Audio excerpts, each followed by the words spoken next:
There's a truth about arthritis that many people don't realize until it's too late. Sometimes it isn't just the condition itself that's causing so much pain, but the small choices we make every single day. You might think it's all about age or genetics, but the reality is that arthritis pain can be quietly magnified by habits we barely notice. Habits that drain away mobility, independence, and joy. I'm Dr. Brian, and welcome to Channel Wellness Blueprint Over 50. For more than 30 years, I've walked alongside older adults navigating arthritis, and I've seen both the despair when pain takes over and the transformation when new habits restore freedom. Today, I'm going to share 12 everyday things that could be secretly making your arthritis worse. And when you know what they are, you can finally stop standing in your own way and start moving toward real healing. When arthritis pain strikes, the most natural instinct is to avoid movement. I've had patients look me in the eye and say, "Doctor, I don't dare move too much. I'll only make it worse." One woman, Margaret, age 68, stayed in her recliner for months because her knees ached. She believed rest was protecting her joints. But when she finally came into the clinic, she could barely rise from a chair without assistance. Her muscles had weakened, her joints had stiffened, and the very rest she thought was saving her was stealing her independence. You see, joints are a lot like doors on hinges. If you never open the door, rust builds up and the hinge stiffens. Gentle movement, like walking, swimming, or light cycling, acts as oil, keeping those hinges smooth. Research from the Arthritis Foundation shows that low-impact exercise reduces pain and increases function, even in older adults. The key is not intensity, but consistency. Skipping exercise doesn't shield your joints. It silently robs them of flexibility, strength, and relief. If skipping movement is one extreme, overdoing it is the other. I once cared for a retired carpenter named Jim who believed sheer grit could outwork his arthritis. On good days, he'd push himself, hauling heavy lumber, climbing ladders, refusing breaks. He felt proud in the moment, but by evening he was doubled over, his joints swollen and screaming.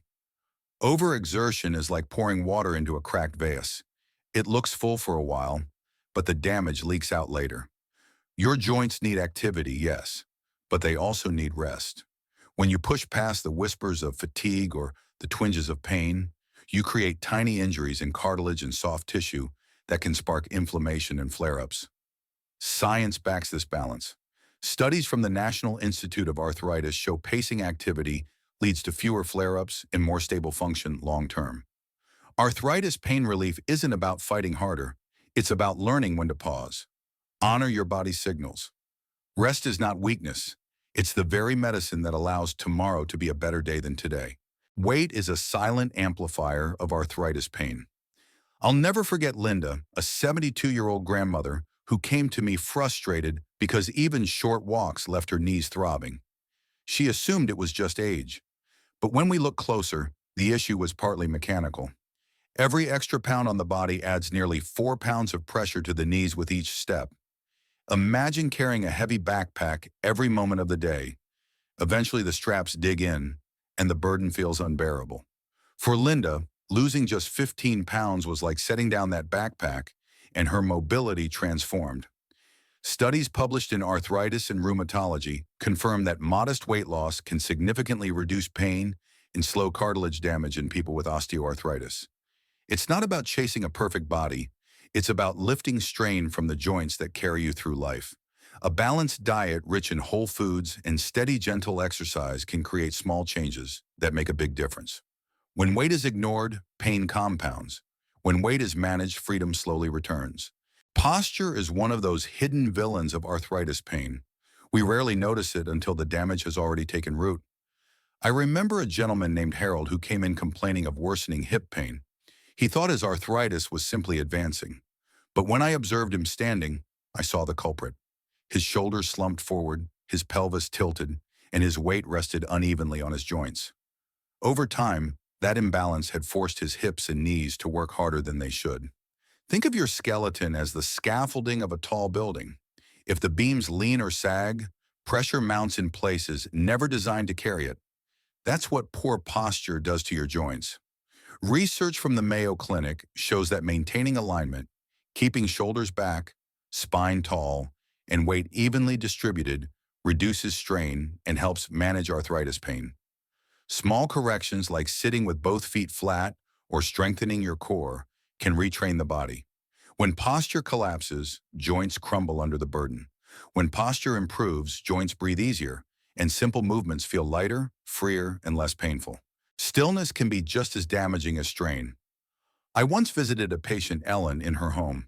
She had given up many of her favorite hobbies, spending long afternoons motionless in her armchair. At first, she thought she was protecting her joints, but soon she noticed her knees stiffening so much she dreaded standing up. Joints are like car engines. They're built to run. Leave the car parked for months and the engine resists starting. Parts grind instead of glide. Our joints are nourished by movement because motion pumps synovial fluid, the body's natural lubricant, into the spaces that cushion bone against bone. Without it, stiffness hardens and pain sharpens. A simple stretch every hour, a short walk around the house, even standing to prepare tea, all these small bursts of motion wake the joints and keep them supple.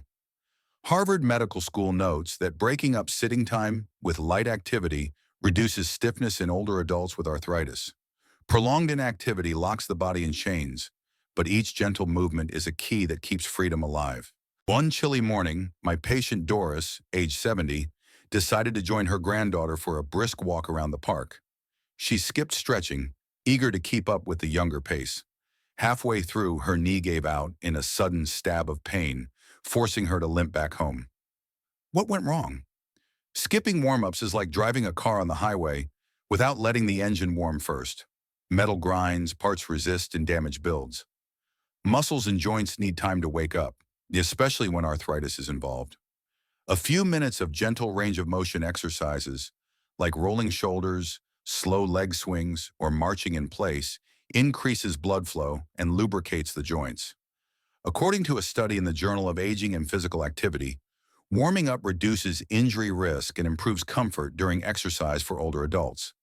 For Doris, once she made warm-ups part of her routine, her walks became not just possible, but joyful again. Skipping them leaves your body unprepared and vulnerable, but embracing them turns exercise into an ally instead of a threat.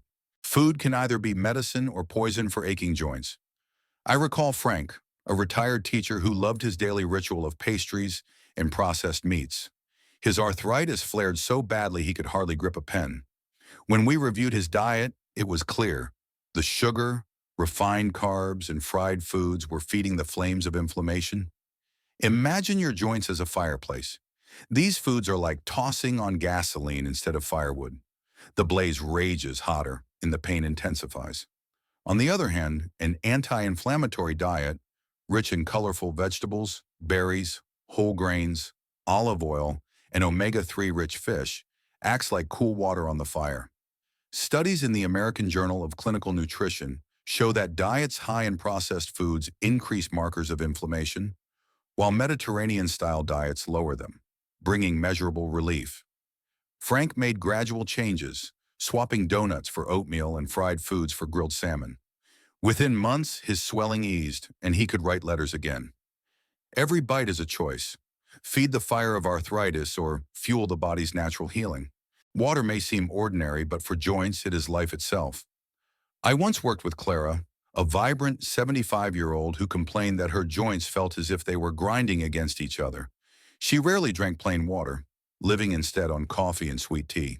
Her body was running dry, and her joints were paying the price. Think of cartilage as a sponge. When fully soaked, it cushions beautifully, but when it dries, it cracks and hardens.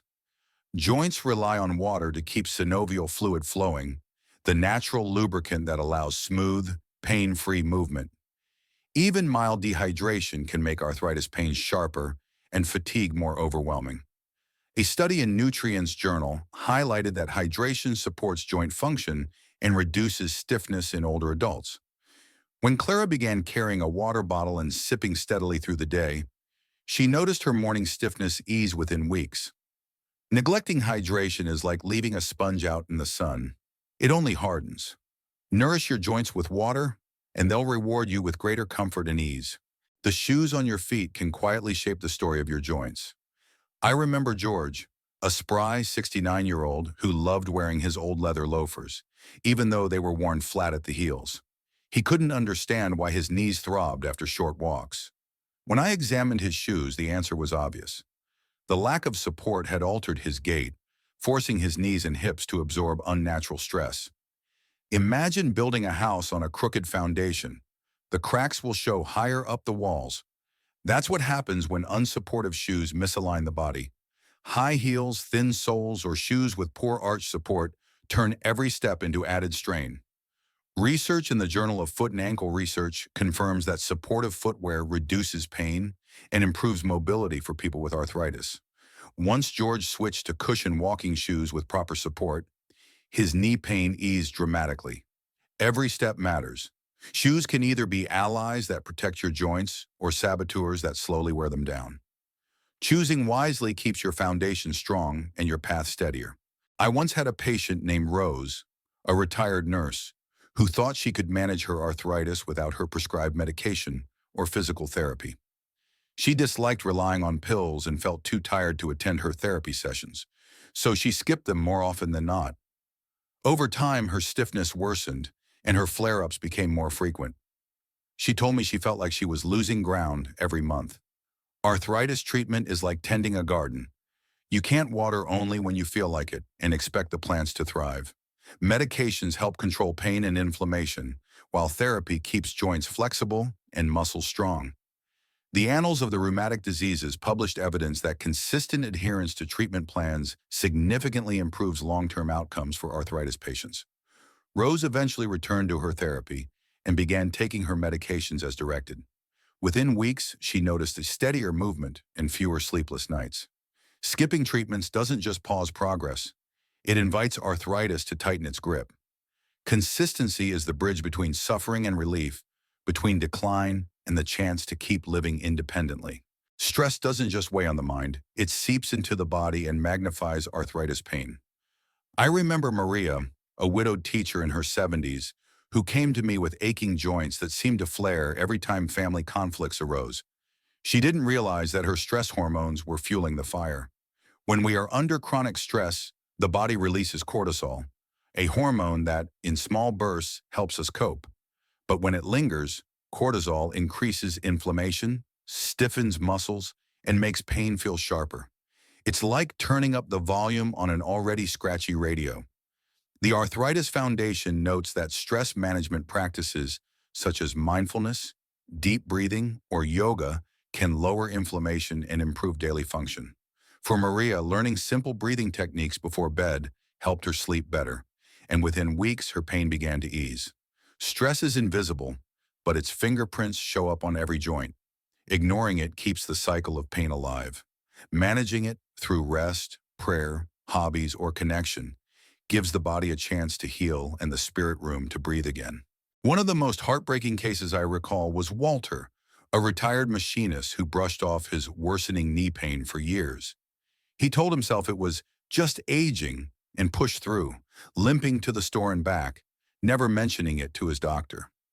By the time he finally sought help, his joint damage was so advanced that surgery was the only option left. Arthritis whispers before it shouts. A little extra swelling, a stiffness that lasts longer in the morning, or pain that shows up more often. These are not nuisances to ignore. They are messages. Think of your joints as the foundation of your home. When small cracks appear, you can patch them. But if you wait until the walls crumble, the repairs are far more costly. The Journal of Rheumatology emphasizes early intervention as a key to slowing progression and preserving mobility. Walter's story is a reminder. Paying attention early can protect your independence. Ignoring symptoms hands arthritis the pen to write your story. Listening to them gives you the chance to rewrite it with hope and strength. Arthritis may shape part of your journey, but it doesn't have to define it. Each of these daily habits, whether it's neglecting movement, ignoring posture, or carrying stress, can quietly magnify pain. But by noticing them, you've already taken the first step toward freedom. Healing is not about perfection. It's about consistent, gentle choices that honor your body. I've watched men and women in their 70s and 80s reclaim mobility and joy simply by changing the way they live each day. And so can you. I'm Dr. Brian. Thank you for joining me. Stay hopeful, stay moving, and stay well.